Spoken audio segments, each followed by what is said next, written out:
Hello, hello, hello, amigos. It's your boy Mide. Welcome back to the Football Amigos shows. Of course, I have the other two amigos, Amigos Ayo and Amigos Sam, to my left and to my right, respectfully. Boys, how are you all doing? You excited for week 12? I can't be more excited. All the boys are back, so it's going to be interesting. That Sam, still how won't about get you? you to be in top of the table, though.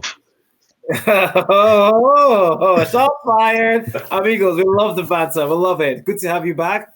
Let's jump into it. It is the week 12 predictions from a Premier League perspective. Of course, the international break is officially over at this time, and we're not going to get any more international breaks until next year, 2025. See you all there, of course, in the new year.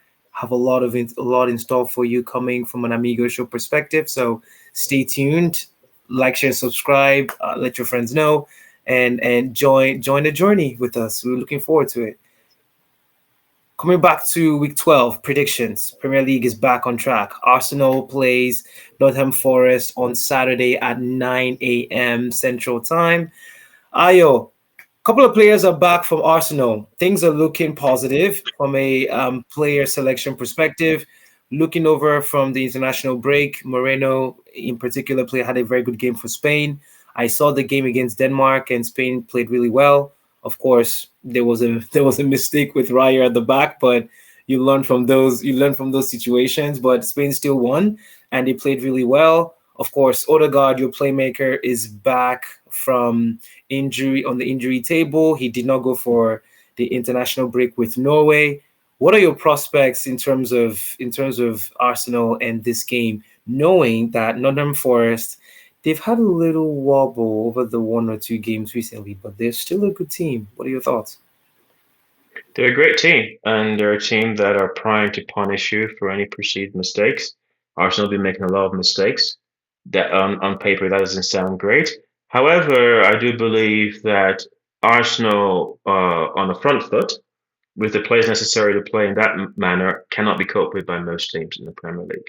So the question now is, do you allow them to have a back and forth, or do you smother them? The squad that we have right now, barring White, who has finally had a knee injury that it just looks so by so long that he has needed, and so he's going to be gone for 8 weeks. However, Calafiori will be fit, and we'll have Timber on the other side. So I think with this squad, I'd like to say we will beat them 2-1. I understand the nature of the game right now is that we have something to prove and we have to start climbing. But I think Nottingham Forest will ask very, very hard questions. However, I feel like Arsenal have the margin to answer them. So 2-1 is my prediction for this weekend. Mhm. How about you? Knowing that Arsenal is playing at home to the Emirates, do you see Nottingham Forest packing the bus, maybe the first half and the second half, nicking one from one of their wingers that have been very prolific this season in Hudson Odoi or Elanga to kind of steal the shine away from Arsenal a little bit? What do you think? Yeah. So for what is what, they won Liverpool at Anfield. Right. I think Dion was the guy that scored the goal, and I'm a big fan of Morgan Gibbs White.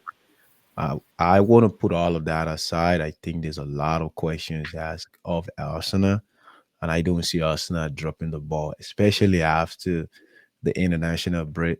A lot of players are well rested for the ones that stay back. For the ones that had some game time, they also don't want to disappoint themselves. It's going to be a really, really difficult game for Nottingham Forest, but I don't see anything too crazy. It's probably going to be a 2-1, like I said, or maybe a 2-0. I can see Olaina. He's the right back for Nottingham Forest. I can see him having a good game. He's one of those where he always cherishes games like this where he plays against the big teams, and he had a good outing this past international break for Nigeria, and of course Nigeria already qualified for their African Cup of Nations with two games to spare, even though they drew the game 1-1 with Benin. It was a good second half display. Hopefully, long may that continue. Looking forward to that game for sure. From my perspective, I can see Arsenal getting back on track with a 2-0 win, but it will be a tough one for sure. If it's a Northern Forest win, it will be 1-0, and it will be one of those games where Arsenal may miss a lot of chances, which which may bring back the question next week, amigos. Should Arsenal buy a striker? We'll see. Looking forward to it. The second game, Liverpool, Southampton. Liverpool's playing away to Southampton. That game will be on Sunday at 8 a.m. Central Time. Sam, we'll start with you, and then of course, Ayo, love your opinion as well from a prediction standpoint. Sam, Liverpool's doing very well. If you had a scorecard for them, they're an A. A lot of people questioned the month of October into November and doubting that they wouldn't succeed. And they have won every single game, not just in the Premier League, but in Champions League and in other cup games as well. They're flying right now. Mo Salah's had one of his usual best seasons. Scoring against Aston Villa at that time isn't something that you take for granted. That was world class, and I can put Mo Salah's name and world class in the same sentence. He is world class. Let's just call it as it is. As much as I don't like Liverpool, I can see it 3 points. What do you think, Sam? Absolutely. I don't see us going get at 1 point and losing Southampton. Kudos to Southampton. They just got promoted to the Premiership. Uh, they did well last season, but I just don't see them making it throughout the season. I especially that game. Going back to what a lot of people have been saying about Liverpool, I wasn't really worried about October and the early part of November. I'm worried about the next couple of games. So I really want Liverpool to go to Southampton, make a big statement, score as many goals as possible, rest some players so that we can go face Madrid and face Man City afterwards. And I believe we have Everton and Newcastle. So this is the part that I really stress a little bit about, not the Leverkusen game, Aston Villa. I wasn't worried about those ones. So hopefully, these games comes with so many wins and so many goals for us. Ayo, before we move to Sam, your thoughts? Does Southampton have any chance at all against Liverpool, especially playing at home? Do you can they do anything at all? I don't think so. And I'll say this. I've been very impressed with Southampton this season. Really, really impressed for the first 60 minutes. Uh, uh, this, they just don't have the roster. They just don't have the energy levels to sustain the way they start the games to the end.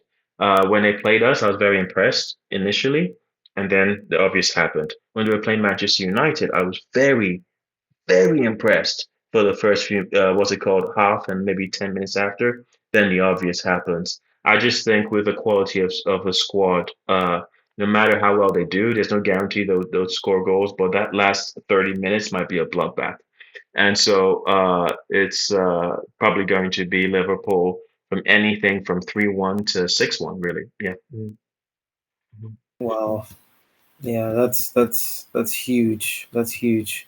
Sam, before we go move on to Manchester United, I do want to ask you this question. Now that you've seen Ancelotti over the past couple of months settle in, Ayo has mentioned what he thinks their style of play is. I've mentioned what I think their style of play is. From your perspective as a Liverpool fan, two questions. One, what is the difference with how Klopp style is to Arne Slot? And now, what do you think is truly Liverpool style of play that is a tangible identification of why they've been so successful over the past 2 months with a new coach? Absolutely.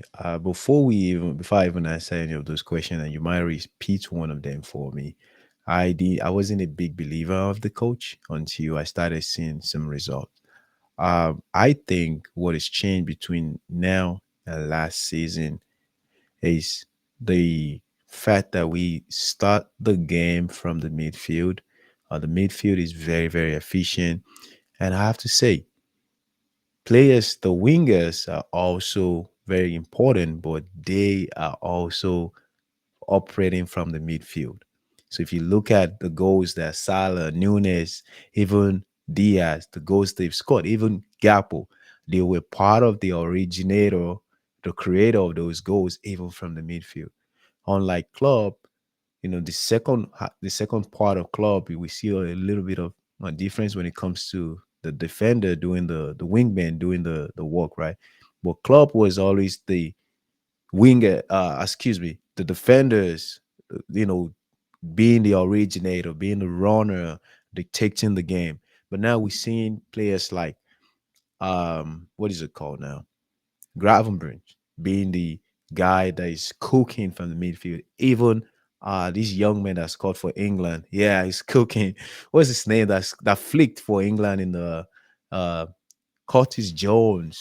Jones, yes, Yeah, he's having a good season. You're right. having a good season. Because we are playing from the midfield and the attackers are not just sitting up there waiting for the ball. We are coming, retracting. So it's more of a team plan, a team execution, but it starts from the midfield. So the other thing when it comes to it was the other question kind of come up to me as an identity. Is that what you so I was trying to get to? Yes, yes, and you were about to lead into it. So under an slot now, what is their true style of play? Yes. I can't put a word to it. Obviously some other analysts like you guys might be able to.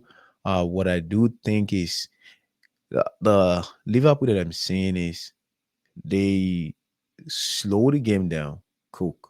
The first half. I feel like it's things change in the second half. They are more or less like the slow, let them run their energy, then we are going to run 2x more, mostly in the second half, and that's how we kill the games. So I can't really I don't know what style we want to categorize that into. Dynamic, maybe. Yeah, fluidity. I see a lot of fluidity in the game. Again, it goes back to Mo Salah, everybody, cooking in the midfield, slowing down, and when it's time to turn it off, they just like they're serving the speed, they're serving the the the I don't even know. They're serving the speed and shoving, if I may put it that way. Like this is what we want. We are going for it. We're gonna, pull you down if we need to. So yeah, I like the word dynamic. I agree with you, Sam, and I think now I have a tangible adjective to how Liverpool plays, which would be dynamic, really. And I think, especially as a coach and watching Ayo with his analogies and insights with how teams play, and Sam with your insights, especially from a Liverpool standpoint, it seems to me that what is critical is not just how the team plays, but their execution of the instructions consistently. That's what separates one of the best teams from teams that are at the bottom of the table. Can you consistently execute what you've been told every game? And do you have the ability to adapt? Ayo, you mentioned something once about teams having the ability to change gears, and that stuck to me every time, even as a coach and how I coach my girls and just watching all the games. It seems to me, Sam, that Liverpool have different gears and they know how to change it based on whoever they play. If they're not doing well, they go for aggression in the second half. If they're not doing well based on the team, they might be quicker with their passing in the second half as opposed to the first. That shows that they have the ability to change and adapt. Something I'm not seeing in Man City, and I'm not saying that because I'm a Manchester United fan, which we're about to talk about. Something I'm not seeing in Man City, and they've lost 4 games in a row. Just saying. Good segue to Ipswich versus Manchester United, our final game of Sunday. That game is at 10:30 a.m. at Central Time. Amron's first game as Manchester United coach. It seems to me that Ineos has changed their philosophy of how the on the field management of the game is ran. We have coaches now. We don't have managers anymore. And our head coach is Amorim. And of course, he's bringing in 6 of his personal coaches. We are keeping our set piece coach, which I thought was a surprise. But I think that might be something that one of the board of directors at Ineos had in play. He's the technical director right now, and his name is escaping me. But I think he had a play in keeping him there because he hired him. So it'll be interesting to see how they play. But it's his first game. It's a game where he should win. Ipswich are doing well. They beat Tottenham. I don't know if that's because Spurs were just Spursy on the day, like they have lately. But and I'd love to hear your thoughts on this, especially. And I know we're talking about Spurs now, but it seems to me that and Fosteroglu's desire and drive isn't being matched by the team. That's going to be a side conversation towards the end. From a Manchester United perspective, though, they should win this game 2-0. I am very curious to see the selection of who he plays in that game based on having two sessions with them this week and seeing the players he has. Some players didn't go for international games and he has met them. There's been some training that he's watched. I think he's still working on his permit, so he's not allowed to physically coach them, but he's watched them train. It'll be very interesting to see who he selects. And amigos, you may have heard Pogba is training with the team. He's only training with the team. I don't think he's gonna come in, and I'll leave that where it is. I think we should be able to beat Ipswich 2-0. Sam, before we go to Ayo, I'd like to hear your thoughts. What do you think about that game? Oh, definitely a big win for Man United, for sure. New coach energy showing up. Ipswich has been outstanding. Credit to them, but even the old Man United should be able to beat them without a change of coach. But I want to go back to Pogba though. If Pogba wants to play for United, would you take him or not? Can I answer that question after Ayo? Yes, absolutely. And I want to hear your We'll thoughts start too. to wrap up. Right, I promise, amigos, we'll get back to that because I know it's going to be a topic of conversation for the next 3 weeks. But Ayo, back to that question. One, what do you think is going to happen with this game? Is Ipswich going to even have a chance to step up? And two, that game that Spurs lost to Ipswich leading to this game, is it just Spursy being Spursy, or do you see Ipswich actually now having that ability to start winning games? Uh, well, Ipswich, they are a very tricky team. On paper, this is a layup for Amorim, but I have the feeling that it's more like a poison chalice because Ipswich are one of those teams where it feels like they're doing a lot better than their points and their position suggest. Man United are going away.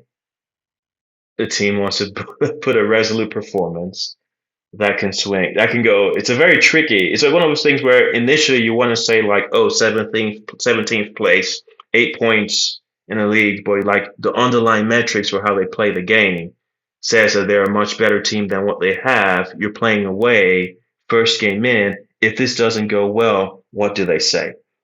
And so this is definitely the more I think about what you said about, why try and bring him in at this time of the season, just wait for the end of the season. The more I worry because of games like this, where it's like on one hand he just arrived, like you said, 2 sessions. Most players are already on international break. They're not going to come back until pretty late in the week, and you want him to go away. And if he loses, oh, Ruben Amorim is I can't, what word can I use? Feces. What's it called?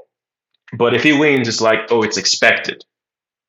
So I'm not even sure he'd get that uplift like he'd won from winning this game. I'm not sure he's going to get that uh, downgrade.